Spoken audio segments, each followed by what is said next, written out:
지난 주일에 우리는 복음과 다른 복음에 대해서 함께 살펴봤습니다. 바울과 갈라디아 교회의 관계가 복음이 아닌 복음에 무언가 첨가하려고 하는 다른 복음으로 인하여 깨어지게 되는 일에 대해서 살펴보았습니다. 복음이 아닌 다른 복음은 하나님과의 관계를 깨트리고 형제 자매 간의 관계 또한 깨트립니다. 제가 최근에 그런 경험을 했던 것 같습니다. 근래 부모님의 살고 계신 함께 사는 집이 이사를 했습니다. 같은 지역에서 같은 지역으로 옮기는 일을 경험했습니다. 아파트로 가고 이런 게 아니라 시골집에서 시골집으로 옮겨가는 그런 일이 있었습니다. 이삿짐 센터에 문의를 해보니까 200만 원을 달라고 하더라고요. 그래서 저희 아버지가 이것은 있을 수 없는 일이다 해가지고 친한 분에게 트럭을 빌려서 트럭으로만 한 10번 이상을 움직였던 것 같아요. 그러니까 하루에 끝나는 이사가 아니라 여러 날을 거쳐서 주말에 시간을 쪼개서 이렇게 이사를 했던 것 같습니다. 제가 매일 가서 도울 수 없으니까 한 번씩 날을 잡아서 하루 전체를 비워두고 이사를 하는 날이었습니다. 그런데 이제 저희 부모님과 제가 같이 일을 하다 보니까 생기는 문제가 무엇이었겠습니까? 부모님은 행동이 빠릿빠릿하시고 막 체계적으로 순식간에 파바박 하지 못하시죠. 어머니 아버지가 일하는 방식이 제 마음에 들지 않은 것입니다. 제 속으로는 내가 있을 때 빨리 무거운 것도 옮기고 큰 일들을 끝내버려야 그 다음에 좀 쉽게 일을 하실 수 있을 것 같으니까 제 마음이 굉장히 조급해진 것 같습니다. 그래서 저희 어머니 아버님을 굉장히 닥달하기 시작했습니다. 빨리빨리 정신없이 속도감 있게 일을 쳐내기 위해서 굉장히 노력을 많이 했습니다. 그래서 결국에 제가 목표한 대로 어느 정도의 분량을 성취했습니다. 제 마음에 안도감과 성취감이 몰려왔습니다. 근데 저녁이 되자 어머니께서 이렇게 얘기하시는 겁니다. 제발 가만히 좀 있어라. 이사가 힘든 게 아니라 너가 힘들다. 너무 정신이 없고 힘들다. 우리는 늦을 수밖에 없는데 어떻게 너의 속도에 우리가 다 맞추냐. 이사가 힘든 게 아니라 너 때문에 힘들다. 라고 말씀하셨습니다. 제가 무엇을 놓친 것입니까? 제가 가진 동기나 마음은 처음에는 선한 것일 수 있습니다. 하지만 그것 때문에 가정의 화평이 완전히 깨어져 버리고 만 것입니다. 이 일 후에 곰곰이 저의 내면을 살펴보았습니다. 그리고 오늘 말씀을 묵상하면서 이 말씀이 정말 옳다라는 생각을 하게 됐습니다. 15절 16절 제가 다시 읽겠습니다. 이러한 지혜는 위로부터 내려온 것이 아니요 땅 위의 것이요 정욕의 것이요 귀신의 것이니 시기와 다툼이 있는 곳에는 혼란과 모든 악한 일이 있습니다. 제 안에 그 순간에 욕심과 정욕이 있었습니다. 빨리빨리 할 거 해버리고 내가 이 일에서 빨리 자유로워지고 싶다는 욕망이 있었습니다. 제 안에 시기심, 즉 이기적인 욕망이 있었던 것입니다. 그래서 가장 사랑하고 존경하고 귀하게 여겨야 할 나의 부모님을 마치 학대하는 식으로 혼란과 악한 일이 일어난 것이죠. 그래서 무엇이 깨졌죠? 화평이 깨진 것입니다. 이게 무엇입니까? 내 안에 바라보는 대상이 내 자신의 시기심과 투쟁, 다툼이 있었지 그리스도가 없었던 것입니다. 그 분주한 시간에 제 마음에 예수님은 계시지 않았습니다. 사탄 마귀는 우리에게 하고자 하는 일이 아주 명확하다고 했습니다. 그들의 목적은 분명하죠. 우리 안에, 내 내면에, 내 마음에 예수 그리스도를 아주 잠깐이라도 더 자주, 더 많이 잃어버리길 원합니다. 한순간에 내가 분주해지고 내 마음이 정신이 없고 머리가 복잡하고 나의 체력이 다 소모되는 내가 연약해진 시간일수록 그 틈을 타고 사탄 마귀는 예수 그리스도를 잃어버리게 하는 것 같습니다. 특별히 우리 안에 무엇을 조정하고 깨트립니까? 오늘 본문의 야고보서 3장 6절은 이렇게 얘기합니다. 혀는 곧 불이요 불의의 세계라. 혀는 우리 지체 중에서 온몸을 더럽히고 삶의 수레바퀴를 불사르니 그 사르는 것이 지옥불에서 나느니라. 8절입니다. 혀는 등이 길들일 사람이 없나니 쉬지 아니하는 악이요 죽이는 독이 가득한 것이라.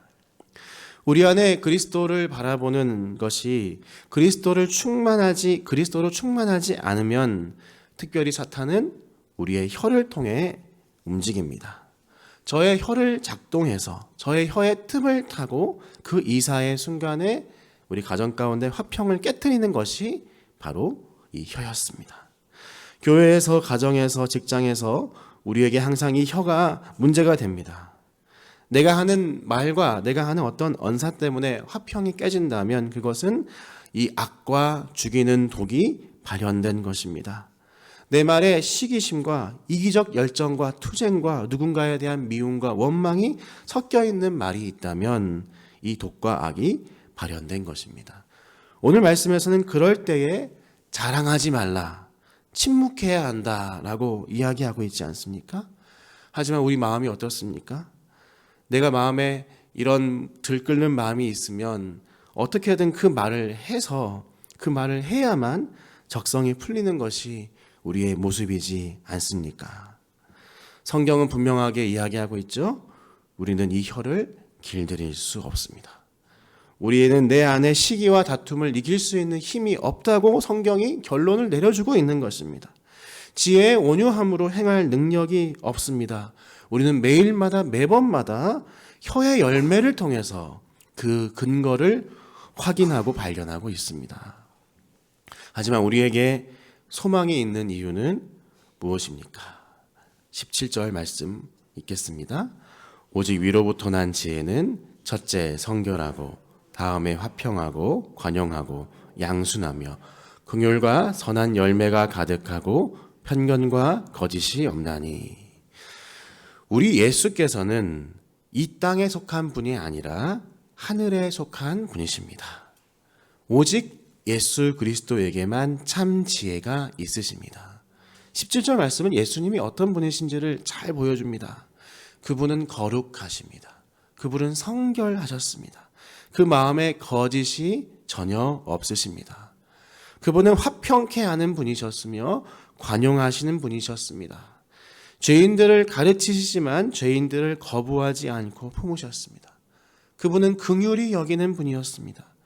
부자든 가난하든 여자든 남자든 병자든 건강한 자든 모든 자들을 긍휼히 여기신 분이셨습니다. 그분에게는 편견과 거짓이 없으셨습니다. 그분은 하늘에 속한 위에 속한 분이셨기 때문에 이 땅의 지혜가 발휘하는 시기와 다툼이 전혀 없으셨던 것입니다. 예수께서 우리에게 자기가 가진 그 지혜를 허락해 주시는 것이죠. 언제 그 일이 발생합니까? 우리가 위로부터 난 지혜, 그분의 지혜를 바라볼 때에 그 지혜를 허락해 주시는 것입니다. 내 안에 그리스도의 영이신 성령께서 나를 충만하게 하실 때 예수께서 허락하시는 위로부터 난 지혜가 우리에게 임하는 것입니다. 그래서 우리는 이렇게 분명히 대답해야 합니다.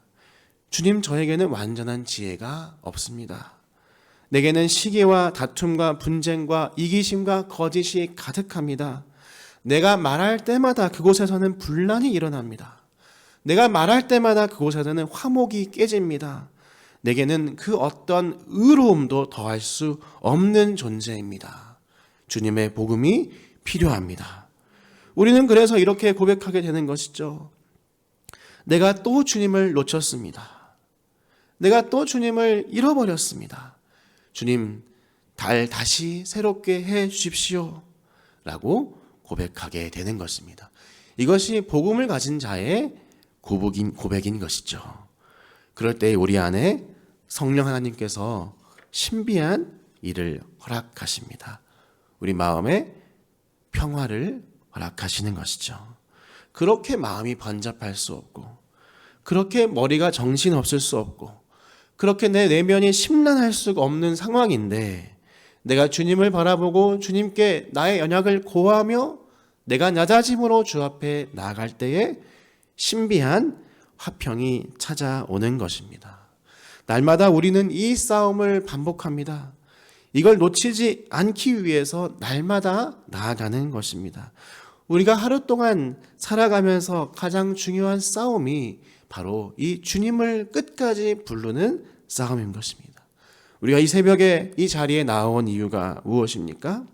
기도할 때에 나의 마음을 다 쏟아낼 때에 주님께서 나에게 새로운 하늘에 속한 지혜를 부어주신다는 그 소망으로 이 자리에 나온 것이 아닙니까?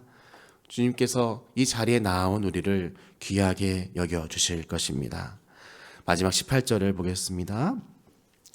화평하게 하는 자들은 화평으로 심어 의의 열매를 거두느니라. 아멘. 예수님께서는 우리에게 이 화평을 심어 주십니다. 그리고 우리는 그 화평을 또 다른 곳에 심는 일을 한다고 본문은 이야기하고 있습니다. 내가 지금 씨름하고 있는 문제, 내가 해결하지 못하여 기도하고 있는 그 문제, 그 대상, 그 관계, 나로 하여금 시기와 다툼, 혼란을 주는 그 대상이 있습니다. 그러나 우리가 주를 바라며 그분이 주시는 화평을 경험하고 그것을 의지하며 나아갈 때 주님께서는 친히 놀랍게 열매를 허락하신다고 약속하시는 것입니다. 주님께서 나의 멍에를 메어주십니다. 주님께서 내 멍에를 친히 끌어주십니다. 의로운 열매를 거두게 하시는 것입니다. 나도 모르는 사이에 내가 생각하고 예상하지 못하는 방식으로 주님이 일하시는 것입니다.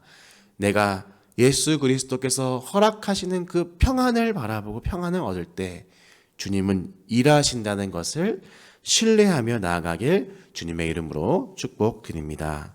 함께 기도하며 나아갑시다.